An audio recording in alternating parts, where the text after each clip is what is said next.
Hello and welcome to the Larry Arnn Show. My name is Larry Arnn and I work at Hillsdale College, and today I have a friend of mine and a great man to join me in a podcast. He is American historian and Lincoln scholar Alan Guelzo. Coming up next. Great books, great people, and great ideas. Knowledge of these things is critical to becoming a well-educated human being. That's why I'd like to tell you about an easy and enjoyable way for you to listen and learn whenever and wherever you want. And that's through the Hillsdale Dialogues. If you haven't heard about the Dialogues, once a week, Hillsdale College President Larry Arnn joins radio veteran Hugh Hewitt to discuss topics of enduring relevance. From time to time, they also talk about current events, but always with an eye toward more fundamental truths. And they want you to listen in, to join a conversation like no other. The Hillsdale Dialogues are posted every Friday on podcast.hillsdale.edu. That's podcast.hillsdale.edu, or wherever you get your audio. Hello, Alan. How are you? I am doing well, Larry. And yourself? I'm very well. Very nice to be talking with you. I wish you were talking to a more handsome or more interesting person, but I'll do my best to keep up appearances. Yeah, you know, people our age, Alan, we come to understand handsomeness is overrated, but but we know some stuff. I'm so glad to hear you say that. Alan, I will tell our audience, is an amazing man. I think I'm going to ask him about this in a minute, but he studied religion, philosophy, then he turned to history. He wrote about Abraham Lincoln, beautiful book in 2003 called Redeemer President. He has a new book out called Ancient Faith, Lincoln, Democracy and the American Experiment. And I've read the book and I read it as a development on an application of that great book, Redeemer President. Alan, I'd like you to tell us a little, please, about your education, how you went through the stages of it, and what got you to where you are today. I wish I could say it was because I was following a very carefully worked out plan in advance, but it wasn't. When I went to college, my first year in college was that of a music major, believe it or not. And I had great ambitions to be a serious music person and a composer. I wanted to compose. There was only one problem. I just didn't have very much talent. Oh, darn. You make these wonderful discoveries about yourself in college, and that's one thing I suppose that college is for. It helps you to find out what you can't do as much as what you can do. Mm.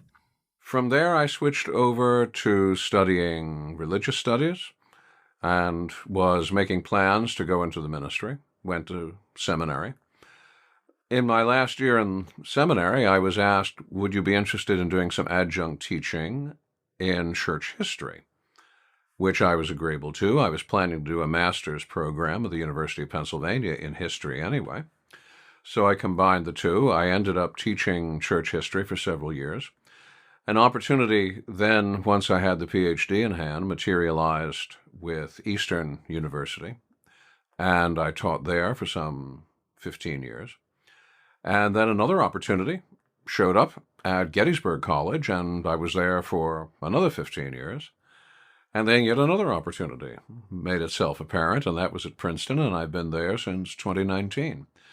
And there's at no point, Larry, that I could have ever predicted the twists and the turns that things have taken. What'd you write your doctoral dissertation about? On 18th century moral philosophy. And especially Jonathan Edwards and the problem of determinism and free will in American philosophy. We've got a really great couple of Jonathan Edwards guys around here now at Hillsdale College. I didn't know that. Yes. Because my long suit has always been American intellectual history. I've written a lot about Lincoln, I've written a lot about the Civil War, but fundamentally what I am at the base is I'm a historian of American ideas. And in a lot of ways, I got into doing Lincoln because of doing the history of American ideas. I had done that dissertation at Penn. It was published in 1989, and I was in the process of working on a follow-up volume to that would take the history of this idea of determinism into the 20th century. And as I worked on it, I thought it would be a nifty idea to bring Abraham Lincoln into the book, sort of a walk-on part, sort of a cameo appearance, because I knew that Lincoln had had some things to say on the subject of determinism and free will. So I wrote a paper about Lincoln and his doctrine of necessity. It was very well received, and I had an offer, an inquiry from a publisher, and lo and behold, what turned out was Abraham Lincoln, Redeemer President, and I've been writing about Lincoln, more or less, ever since. A little bit on the logic of the child that gets the hand in the cookie jar and can't get it out. I had a great teacher. I learned of you through him, Harry Jaffa. And he's a Lincoln scholar and an Aristotle scholar and a great scholar, dead now. And I remember in class, and this is 2003, and I was long since graduated, but I happened to be in a class listening to him one day, I'd been back to Claremont, and he said, "This book is really good. A book about Lincoln, not written by him." And I'd only heard him ever say that about Don Fehrenbacher before. And I went, wow, isn't that something? And he talked about the book for an hour. Did you know that story? No. Oh, yeah, no. No. You conquered him. And oh, goodness. It's part of the reason we know each other. I have to tell you this story about Harry Jaffa, because after writing Redeemer President, I went on to write a book about Lincoln and the Emancipation Proclamation. And in the introduction to that book, I was responding to some questions that had been asked me about Redeemer President. A number of people assumed, oh, you must be a political science person. No, I'm sorry, I'm not. I'm a history person. Then the question was, well, then you must be a Straussian, must be a follower of Leo Strauss. And I said, well, no, I'm a history person, not a political science person. And I wrote that in the introduction to the Emancipation Proclamation book. I said, I am not a Straussian. I got a phone call in the middle of the night. Of course, this is coming from Harry, who's out on the West Coast. But I get a phone call in the middle of the night. Hello, this is Harry Jaffa. And I thought, okay, I am in trouble, probably. And he said, what do you mean to say that you're not a Straussian? I said, well, Harry, I've never read Leo Strauss. And he replied, well, you've read me.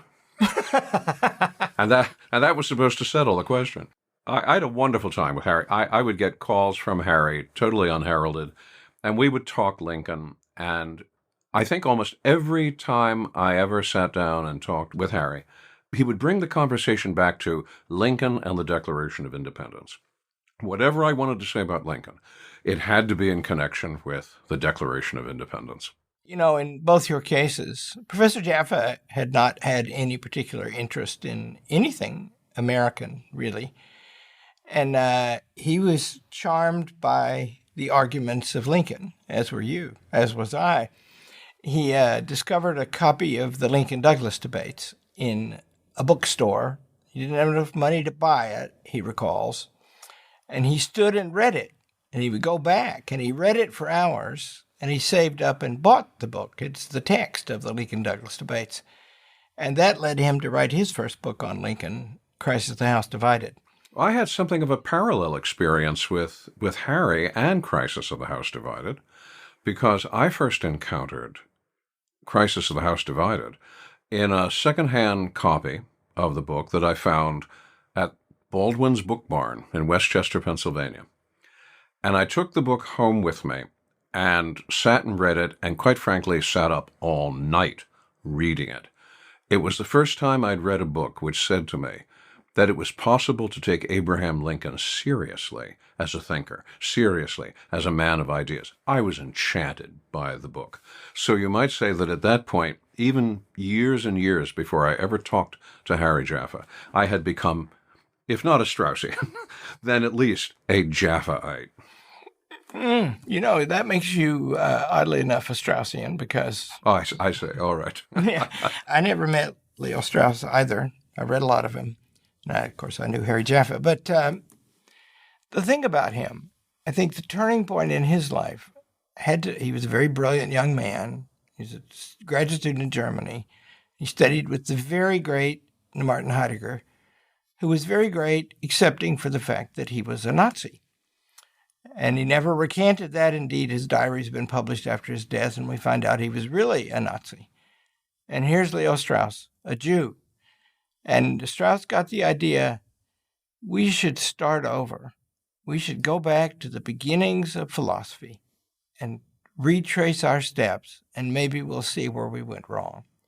So the heart, in my little opinion, of Strauss and of every great scholar and of Alan Guelzo is that you should take seriously what people say and write, and if they're serious people, you won't miss it. This is true. This is very true. I mean, one of the curiosities here is that Harry, being an American boy, cast around for something that might, in the American experience, be the equivalent of the kind of classical writers whom Leo Strauss was encouraging his students to take seriously. And when Harry found that copy, that secondhand copy of the Lincoln-Douglas debates, for him, as he said afterwards, it was like finding the American equivalent of Plato's Symposium. Yeah. And in a sense, as Strauss encouraged his students to go back to the fountains of classical philosophy, Harry encouraged people who admired him and what he had done to go back to the fountains of American political thought. And those fountains are the Declaration of Independence and the way the Declaration is put firmly back into place by Abraham Lincoln in the experience of the Civil War. That's very good. And, Professor Jaffa he fell in love with Aristotle when he was studying with Leo Strauss, and by extension also with Thomas Aquinas. And Jaffa saw in Lincoln something that is in Redeemer President, and that is America is a coherent thing. It has causes. In Aristotle, there are 4 causes of things. And he thought, Lincoln sees this, and he explains it to me, and I hadn't fully thought of it before, he said. Professor Jaffa became a student of Abraham Lincoln, as you have been. So I think you and he have something in common. You're a frustrated musician. I'm a frustrated Major League Baseball player. I too figured out I loved it. I was pretty good. Darn, it's not fair. These other people have talent. But then you and Professor Jaffa and we heard something great, and we heard it. Not everybody does. People always say, it's lucky that you were not a great baseball player. And I always reply, great? Lucky? Really? Wouldn't that be fun? I want you to tell us a little bit about, just describe it for us, please, Redeemer President, because I want people to have that in their mind when we talk about your new book. Redeemer President grew out of that paper I was describing, written about Lincoln and the doctrine of necessity.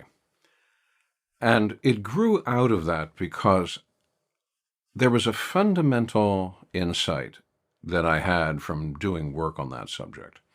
And that was that Lincoln was a very serious thinker in his own right. The popular image of Lincoln is that he is a homegrown politician. He's someone from the backwoods, kind of a political Jeff Foxworthy, maybe even a little bit naive. And that's supposed to make him accessible to people. He's a person who tells jokes and funny stories, and who was able to turn a phrase in a really memorable and eloquent way, but really not terribly much more than that.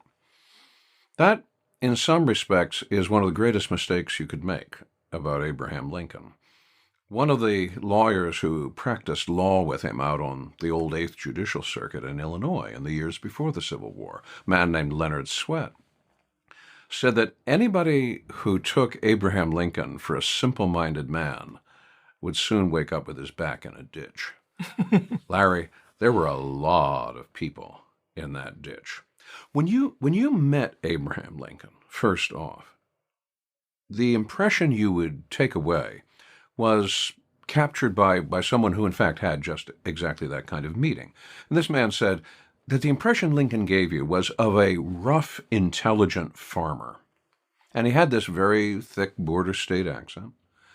And, oh, Larry, he looked funny. I'm sorry, he looked homely. I mean, just no two ways about it. People would underestimate him on that basis, and he let them.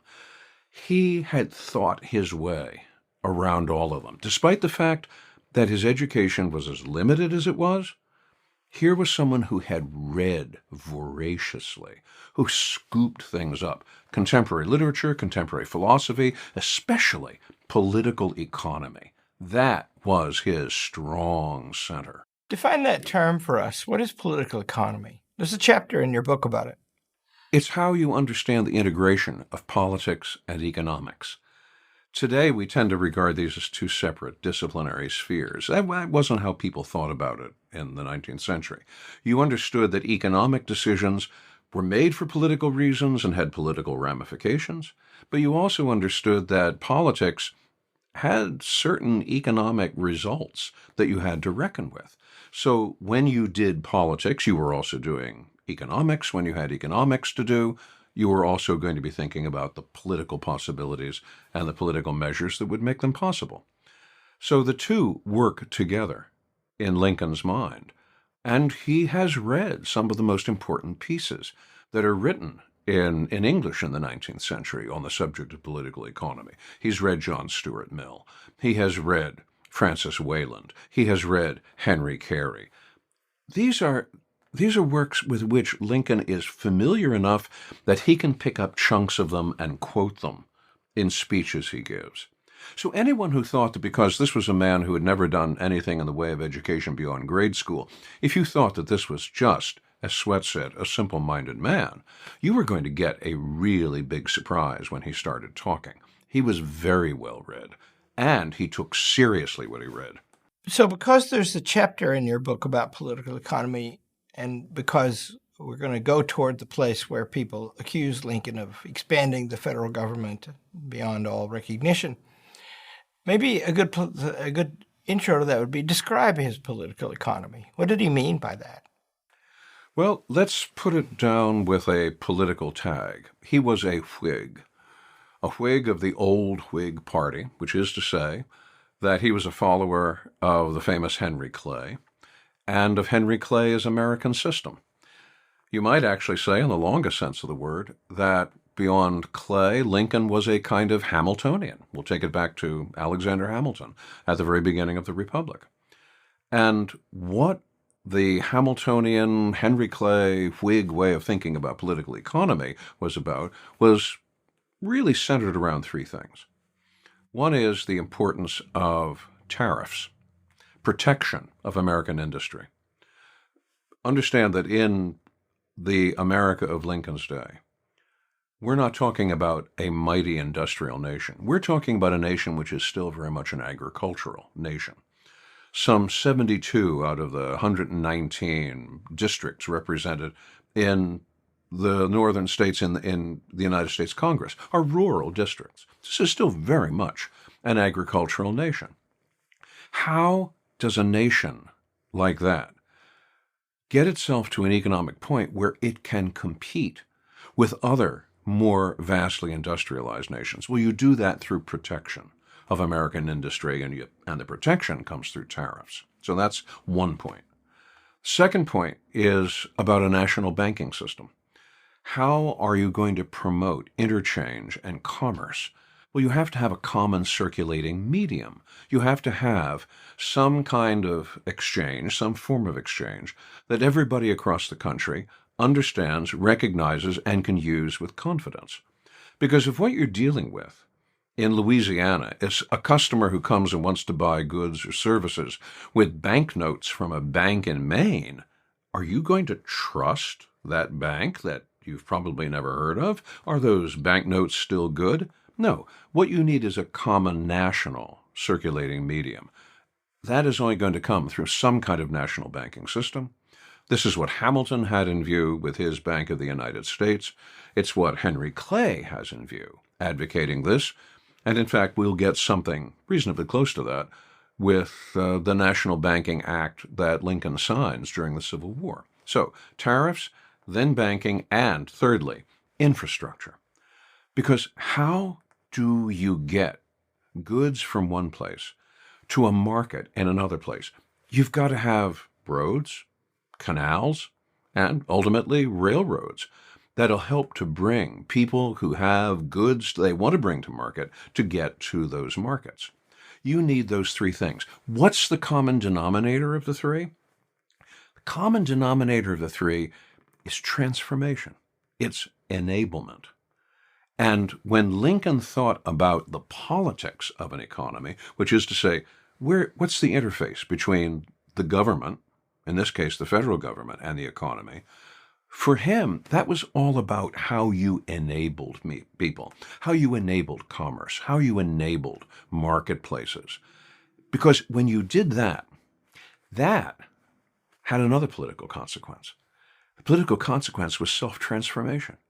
You could take an ordinary person, as ordinary as Abraham Lincoln was when he was growing up, and you can open up before that individual all kinds of possibilities all across the country in which everyone can compete equally.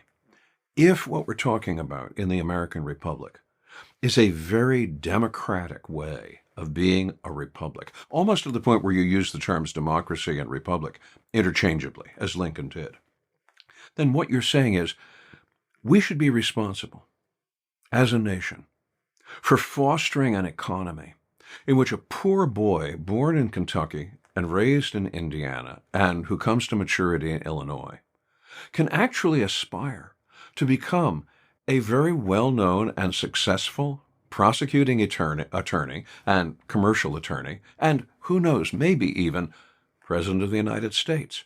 That kind of mobility, that kind of transformation requires that kind of economy. That kind of economy requires that kind of politics. For Lincoln, it all works together. That was his notion of political economy. So Lincoln had some human type that he thought America could and should produce. Would you describe that? Do you agree with that? And would you describe it? He said it over and over again. He said, in the United States, the most remarkable thing about American life is that someone can start out poor. Then they can go to work for someone else. They can work, they can save up. And when they've saved up, then they can go work for themselves, set up their own business. And then if they're successful in that business, then they can turn around and employ some other poor beginner. And thus, he said, the process can keep on going and going and going, and may it go on, he said, forever. Because that is how, in a system of political equals, people are able to prosper, and we see the result of human flourishing. One of the arguments you make here, one of the things you explain is that Lincoln thought property was important to people. Oh, yes. Because what do you want to do? You want to acquire property. Property is a good thing. He said, we don't envision any war between labor and capital. The acquisition of property is a good thing because then owning that property, you can turn that property to productive uses. Those productive uses benefit the people who will buy the goods or the services that your property enables you to produce. And it will also enable you to hire other beginners and give them a start in life as well. So Lincoln was for equality, but he was not a socialist. No. He had no interest whatsoever in moving in the kind of directions that you see in the European socialism of the day, in Proudhon or Saint-Simon, or even for that matter, Marx and Engels. That's right. They're contemporaries, aren't they? And so he imagines an open, that's a big phrase now, right? George Soros is a student of Karl Popper, the open society. And what Lincoln meant by that was open to the energy and effort of everyone, and yet they make their own way. For him, the key word is always going to be self-transformation.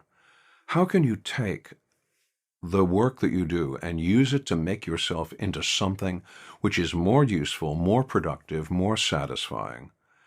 A society which will foster that kind of development, which won't put somebody into a cubicle and leave them there, which won't put them into a slot and condemn them to always be in that slot.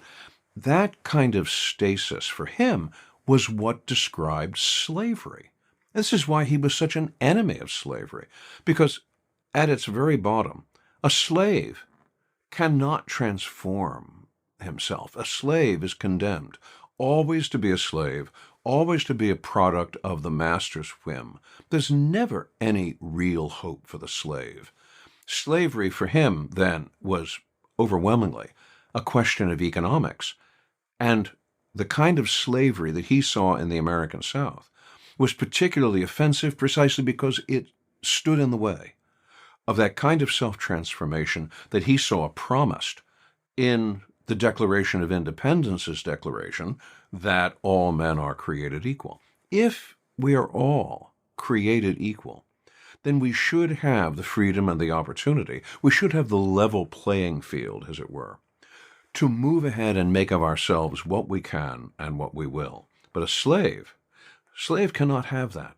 A slave, you might say, and this is what the apologist for slavery would say, slavery, well, this is a good thing because you provide the slave with all the things the slave really needs. A roof over the head, 3 square meals a day, all of that is taken care of. Pro-slavery apologists like George Fitzhugh said, well, this is what makes slavery superior to capitalism.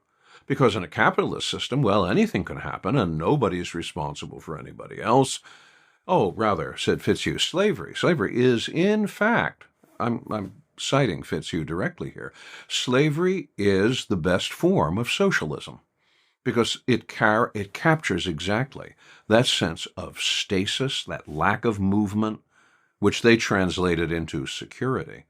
And Lincoln thought that was abhorrent. He said, I have always hated slavery. I cannot remember a time when I did not so think and feel. And what he's saying here is slavery demeans human beings because slavery puts them in a pigeonhole and says, there you are, you're not going anywhere else, learn to enjoy your pigeonhole. For him, that was abhorrent. So Lincoln imagined a energetic society in which people would have a chance to transform themselves. And of course, that means change the form of oneself. And form is a big word. Human beings have a form. Bipeds, upright, eyes, dominant sense because it's not right next to the ground, nose, deteriorated, sense of smell, depreciated because it is far from the ground, and a rational soul. And so in this, we all want to take care of ourselves, and we all want to have independence and enough property so we don't have to worry about being hungry tomorrow and to take care of our loved ones. Is there, in Lincoln's mind, some end for human beings, some ultimate stasis that is the final goal of life? What did he say? What did he say about that? No, he doesn't actually have in view a moment in which people say, we have arrived. We have achieved everything that human beings can achieve, and we don't need to think about doing anything more than that or going any further. At the end of a great speech that he gave in 1859, he talked about an Eastern monarch, as he put it. An Eastern monarch who said to his wise men, I want you to develop for me a statement which will always be true everywhere and at all times. And Lincoln said, the wise men of this monarch went off and talked among themselves, and they came back with a proposition.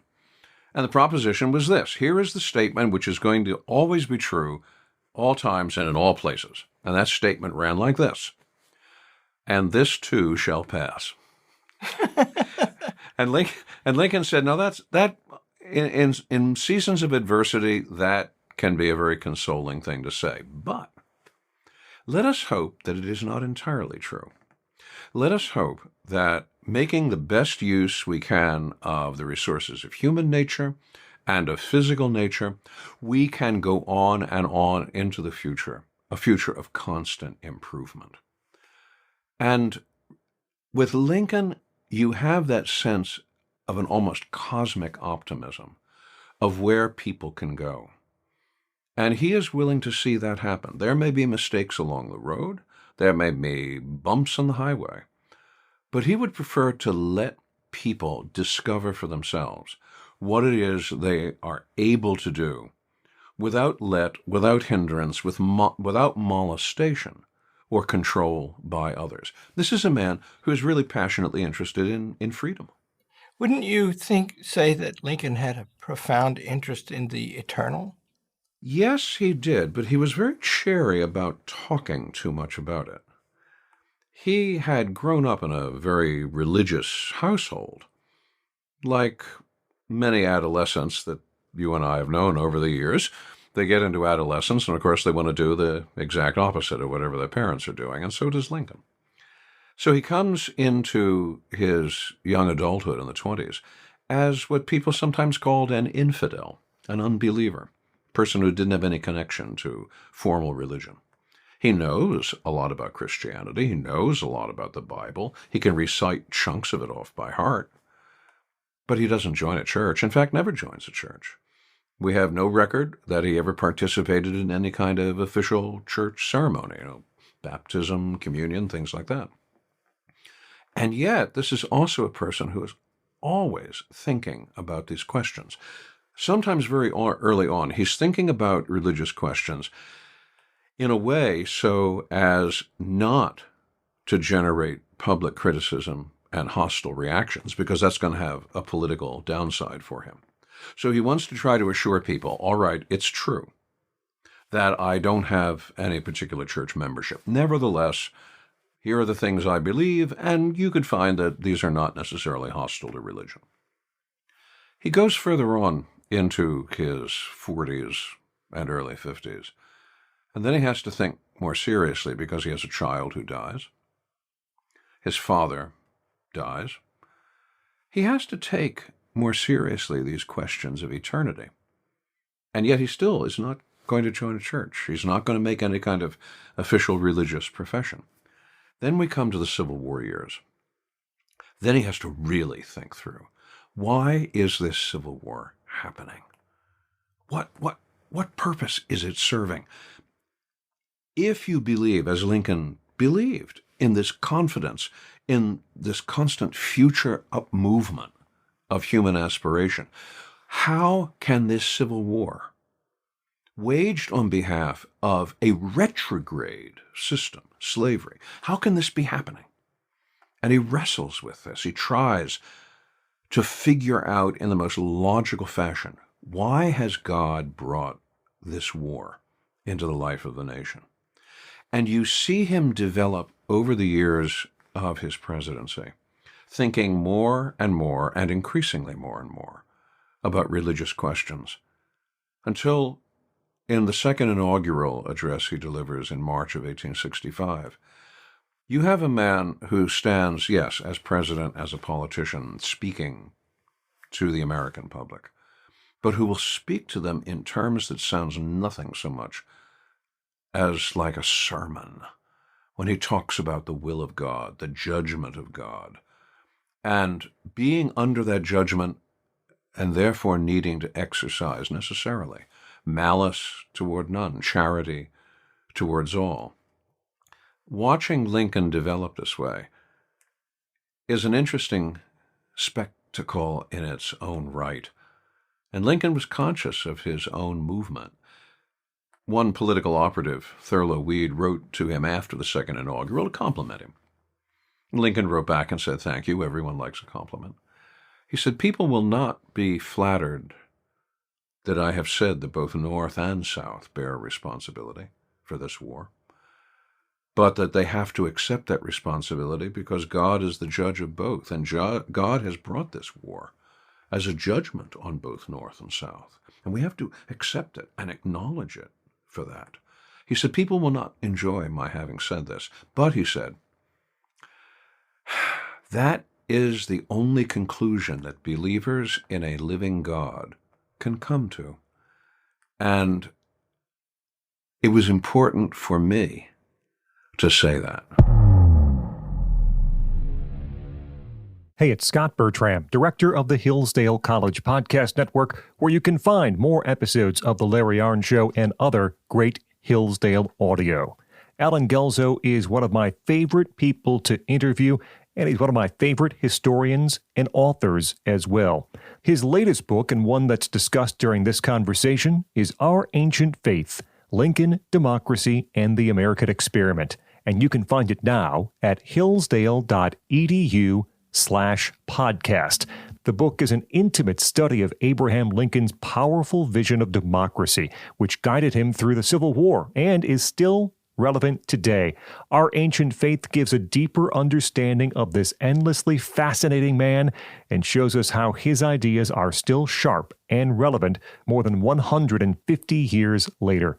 Alan Guelzo's new book, Our Ancient Faith, Lincoln, Democracy, and the American Experiment. You can find it at hillsdale.edu/podcast. That's hillsdale.edu/podcast. And stay tuned to hear more from Alan Guelzo and Dr. Arnn here on The Larry Arnn Show. I was thinking when you were talking about Lincoln, who believed in human transformation, I was thinking of my favorite phrase in the second inaugural: if every drop of blood drawn by the lash must now be repaid by another drawn from the sword, still it will be said that the ways of God are righteous altogether. That is a profound judgment. But the Declaration of Independence, which Lincoln knew extremely well a long time before that, begins with this reference to the laws of nature and of nature's God. And those who signed that document, and Thomas Jefferson who wrote it, they imagine a universe in which God is sitting in judgment equally upon them and upon the king. In other words, there's something beyond us. We can grow, we can settle a continent, we can become more prosperous, we can enjoy a wider equality of activity. We have an equality of rights in that document. But in the end, the final judgment will be something eternal, in light of which we have to live. Are you saying that Lincoln learned that because of the Civil War and didn't know it before? He had glimmerings. He had to have had glimmerings because the very Calvinistic faith in which his parents reared him would have told him that whatever happens in this world happens as a result of God's providence and God's direction. So he has, through even the earliest stages of his life, a very, very clear and palpable sense of the directing power of God in human affairs. The question is, how directing, how powerful, how intrusive? How do you understand God? In a very real sense, his ancestral Calvinism hobbled him somewhat, because if you understand that God decrees all events, whatever comes to pass, then your decision to embrace God also is part of God's decree, and you can't get ahead of that. You've got to wait for God to move you toward God. And in a sense, that slowed down Lincoln's reactions. It slowed down Lincoln's way of thinking. But the war accelerates that. The war does not give him a chance to simply look at the war and say, well, this is simply a matter of force, this is simply a matter of power, this is simply a matter of the application of politics. No, for him, the Civil War has this enormous moral dimension. It's moving towards a moral goal. What could that goal possibly be? He writes a very interesting memorandum in possibly, we think, 1862, because there's no date on it, but it sounds like 1862. And in it, he tries to work out, what is the purpose of God in this war? It almost reads like a problem in geometry as he walks through it. And what he is trying to do is to establish, what is the purpose of God here? All right, if the purpose of God was for the North to win the war, he could have done that in the first few months of the war. If the purpose of God was for the Confederacy to win the war, well, he could have done that very easily, too, in the first few months. Why is the war going on the way it is? And the conclusion he eventually comes to is, God has a purpose in this war, different from what either North or South began the war with. We have to see what that purpose is. Now, I think very plainly, what he's working towards is emancipation, the end of slavery. Yet at the same time, watch how he's doing this. He's not talking about God, as he had talked about God 10 years before, as a very remote God, a deity somewhere in the universe. No, he's now he's talking about a God who is actually involved in the process of human affairs. And that particular sense, that particular notion, that concept of God is what the war helps to trigger in him, because he has no other explanation for the costs of the war than to say God has a personal involvement in what is happening in human affairs. Was it in 1863 that, I think it was, that Lincoln had some free Negro leaders in the White House and talked to him about colonization? August of 1862. And they didn't like it. What did Lincoln conclude from that? This is one of those unusual moments when you're not sure. If you're listening to Lincoln, the 19th century white supremacist, or whether you are listening to the Lincoln who is one unusually shrewd politician. Colonization was supposed to be one of those solutions to the problem of slavery that white supremacists in America were supposed to love. Because what it would say would be, all right, we will move towards emancipation, but once we move towards emancipating the slaves, we will take all the slaves and we will deport them somewhere. Because we want it to be understood that the United States is for white people. So we'll solve the slave problem, yes, by emancipating, but then we will take those whom we've emancipated, and basically we will punish them. We will punish them for having been born in America. Because we're going to deny that their being born in America means anything, and we're going to ship them somewhere else. People looked at colonization, and they could draw one of two conclusions to it. If you were someone who was really committed to the abolition of slavery, and especially if you were a black American, you would look at colonization and say, thanks for nothing. Some of us have family that have gone back generations long before the white people who are constructing schemes of colonization before they were ever here. Why should we leave? Why don't you go back to Ireland or Germany or Scandinavia or wherever? Because we've been here for longer than you have. And the reaction would be, this is ridiculous. This could only come from just someone who's peddling more white supremacist ideas. All right, that's one way. One way. Now, here's the other way. How do you get a culture which is top-heavy with notions about white supremacy to agree to emancipation in the first place? Here is where the politician, as Lincoln, comes to play. How is he going to get Northern whites to sign on to the idea of emancipation? Remember, we go into this Civil War and people are swearing up and down, we are fighting the Confederacy for the purpose of restoring the Union. Not really involving ourselves in this question of slavery and race, because we don't want to think about black people. We don't want black people coming away from the South up into the North and competing for Northern jobs. All right, how do you persuade Northerners who have that view to endorse emancipation? You do it by saying, all right, let's sugarcoat emancipation. We'll talk about colonization. If we talk about colonization, will you agree to emancipation? And the testimony of a lot of Northerners was, well, all right, okay. So what does Lincoln do? He invites a delegation of black leaders to the White House. He also invites the press. What are they doing there? They're there to write this up in the newspapers. Lincoln is sending a message. Yes, we will talk about emancipation, but we'll sugarcoat it. And that's the message, I think at least, that Lincoln is trying to communicate. I remember, I think, the notes from that, or the newspaper accounts of that, and he puts it in, he says, everywhere you go in the Union, the ban is still upon you. And wonder if you want to go. There's a place. You'd have to want to go, he says. Oh, yes. He's not doing compulsory. This is not going to be deportation. It's going to be a volunteer basis. And I don't know why you would want to live around us, he says. And then he says, think about it, right? And they come back and say, no, don't want to go. Right. And that statement of Lincoln's may be the most revealing one of all, when he says, you don't have a whole lot of motivation to live around us. He said, our race has not given you many reasons to love us. Yeah. And as soon as he said that, I mean, you can hear a lot of people clutching their chests and falling over. Yeah. But he's doing. Why is he pursuing this colonization thing? I think in large measure, it's because he wants to put a billboard up.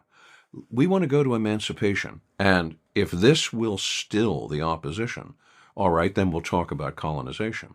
Now, understand something. This is August of 1862. He has the draft of the Emancipation Proclamation sitting at his desk. He's already read it to his cabinet. He knows where he wants to go with this. What he is doing, he's doing some public relations here. At least, this is the interpretation as I'm reading it, but it's also the interpretation that a number of other people saw in it. One foreign observer, Frederick Milnes Edge, and a black pastor a very famous black pastor, Henry McNeil Turner, in Washington, D.C., saying, look, understand what Lincoln is getting at. Lincoln is trying to damp down the opposition to emancipation. Lincoln has, as I read it, two problems to face. One is a lesson that we are learning to our cost in attempting to found democracies around the world. Democracy is not something you can do for somebody else. He says, a near universal opinion cannot be safely ignored. So white people look down on black people in substantial numbers, and yet they're a majority of the voters. And if we make them, are they sovereign anymore? That's the first problem. And the second problem is the Constitution did not give the federal government, until amendment, power to interfere with slavery in the states where it existed. And he regarded the Constitution as precious, right? Apples of gold and pictures of silver. How did he address that? Explain that. There were several ways of going at the problem of slavery. And he took his election as a sign that the country had decided to take the first public step in opposition to slavery. All right, what is that first step? The first step is you make it clear that slavery is not going to be legalized anywhere apart from the states where it is currently legal. You're not going to allow slavery to spread into the Western territories. You're not going to let slavery turn those territories and the states that are formed out of those territories into some kind of leverage for slavery to nationalize it across the country. All right, step one, no expansion of slavery into the territories. Second thing, buy it out. And one of the things that people do not, I think, pay sufficient attention to is how, within 6 months of his inauguration, he begins devising schemes for buying out slavery. And he does this, you might say, the laboratory for it. There are 4 states where slavery is legalized in the United States in 1861. That's Delaware, Maryland, Kentucky, and Missouri, the so-called border states. There, slavery is legal, but they haven't joined the Confederacy. They're still part of the Union. Lincoln wants to make an overture to the state of Delaware. Delaware is a slave state, only has 1,700 slaves, but it's a slave state. He wants to make an overture to their state legislature to say, we will provide you with $700,000 in United States bonds. You may then turn around, sell those bonds, use the proceeds to buy the freedom of every slave in Delaware. That's what the state legislature will do. If that works, we move to Maryland, do the same thing. If that works, we move to Kentucky, do likewise, and thence to Missouri. What he wants to do is to start buying slavery out. Now, that's an expensive proposition. Not, as he pointed out, nearly as expensive as civil war. So, use the authority, use the means, use the resources of the federal government to make overtures to these states and offer to buy them out. And he believes, at least in 1861, that that really is going to be the strategy that works. There was only one problem. The Delaware state legislature threw it right back in his face. They loved white supremacy more than they loved freedom, so they refused to go along. Well, that leads him to begin to explore other possibilities.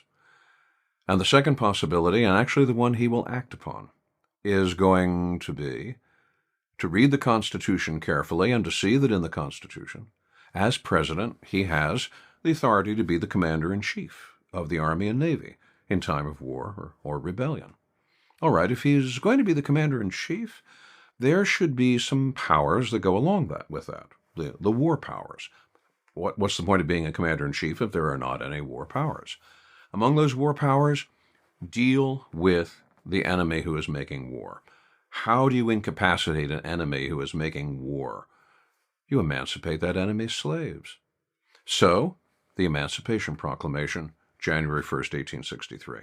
But the ultimate solution? You amend the Constitution.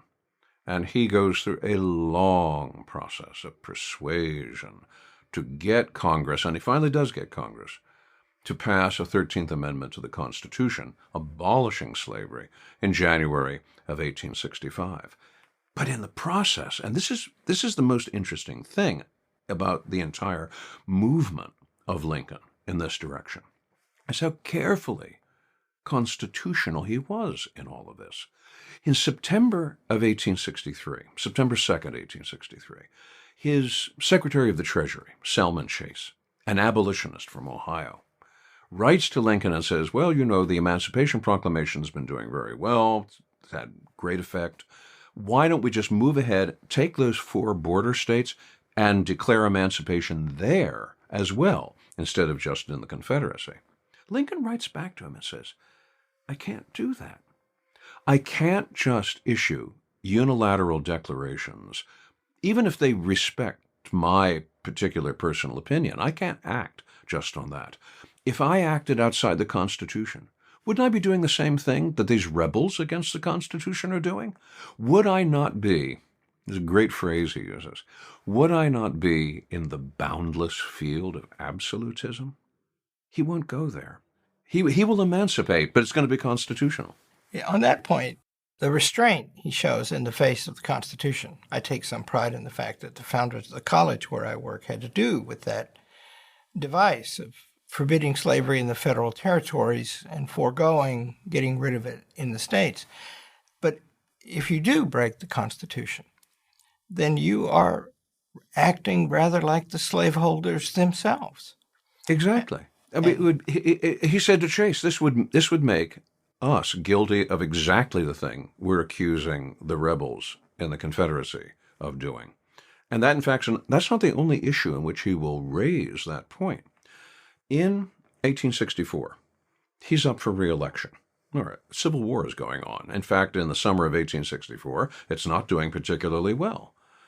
I don't think at that point that if Lincoln had said, look, you know, it's kind of a silly idea to be holding a national election in the middle of a civil war, could anyone really have raised an objection? Well, they could have raised an objection, but wouldn't it at least have been understandable to say, in the middle of a national emergency, we're going to have to cancel or delay these elections? He doesn't do that. He is convinced by the end of August 1864, he's going to lose. And yet the thought never seems even to have crossed his mind. Now, he does go on to get reelected in November. The situation, militarily and politically, turns around. And after the election, a group of jubilant Washingtonians comes to serenade him at the White House. And he gives a little speech to them. And he says, we had to have these elections. We couldn't cancel these elections. You have to have free elections in a democracy, because if we didn't, it would be the same thing as giving away everything that we had been fighting for to the rebels in the Confederacy. So he is constantly keeping in view, what is it we are fighting for? Yes, it's for the abolition of slavery. Yes, it's for the restoration of the Union. But in the most ultimate sense, what he wants to see triumph, the thing which, above all, he sees is at stake in the Civil War, is this whole question of whether democracies can survive or whether under pressure, under stress, they simply fly off into pieces and thereby justify all the skepticism of monarchs and dictators about democracies. Could Reconstruction have gone better? I don't see how it could have gone worse. When you consider Andrew Johnson as a successor to Abraham Lincoln, the palm flies to the forehead, and you think, oh my goodness, how could this happen? I'm always leery of what-if speculations. History people have enough trouble trying to establish what actually happened without often wandering off to guess about what might have happened. But I have to say that I'm asked this question more often than any other question in places that I go and talk about Lincoln. And that is, what if Lincoln had lived? So in the book, in Our Ancient Faith, at the very end, I give myself permission. I probably don't deserve it, but I gave myself permission to ask the question, what if Lincoln had lived? And I think there are some indicators. I think he would certainly have been strongly supportive of black civil rights. He was already talking about that before his assassination. I think he would probably also have wanted to talk about black economic empowerment, because if his whole political career had been dedicated to the idea of self-transformation, then certainly self-transformation is what would be important to these newly freed slaves and would certainly go hand in hand with the civil freedoms they were now about to enjoy. I think also that you would probably have looked for a longer Reconstruction than the one we actually got. I think we might have looked for something much more similar to what we did after the Second World War, long term with Germany and with Japan. We stayed the course there, and the results are very clear and very manifest. But I also have to say this. Reconstruction might have been a problem that even the political talents of Abraham Lincoln might not have been quite equal to. That's not because I know something about Lincoln that others don't. It's that I know a few things about the problems of Reconstruction, and they were formidable, so formidable that they might have stymied even an Abraham Lincoln. So I always keep that reservation in view. Even Lincoln might have found Reconstruction to be a very, very difficult nut to crack. Lincoln had a wonderful power to explain, and my own view is that might have helped a lot.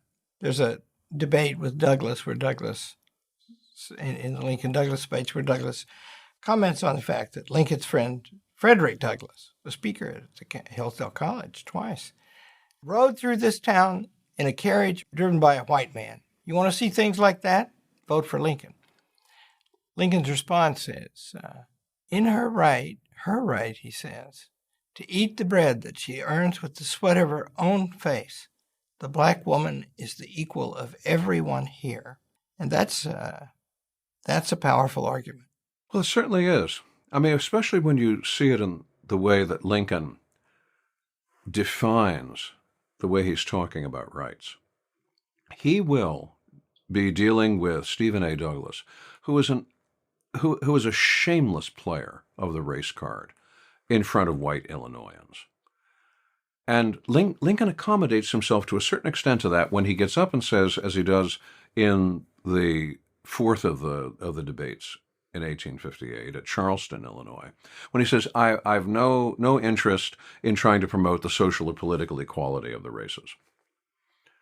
And people have sometimes latched on to that statement of Lincoln's and said, see, he really isn't interested in equality. This is all just a lot of flim-flam talk. Well, read on a little bit. Social and political equality, he says, no.